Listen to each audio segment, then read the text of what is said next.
ông cần gì ạ? Chào cô, tôi muốn thuê phòng.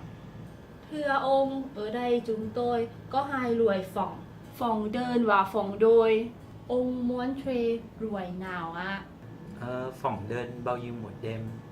250.000 một đêm. Trong phòng có máy lạnh, tivi, điện thoại. Phòng tuy nhỏ nhưng sạch sẽ, thoáng mát lắm. Có tủ lạnh không? Thưa có chứ ạ. Cô cho tôi theo phòng đơn. Vâng, ông muốn thưa mấy điểm ạ? 4 đêm. Đây là hộp chiếu của tôi. Phòng của ông số 315 ở trên tầng 3. Đây là chìa khóa phòng. Cảm ơn.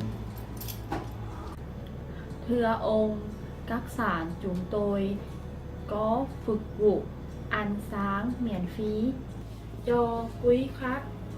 Buổi sáng mai, xin mời ông xuống nhà hàng ở tầng 1 ăn sáng nhé.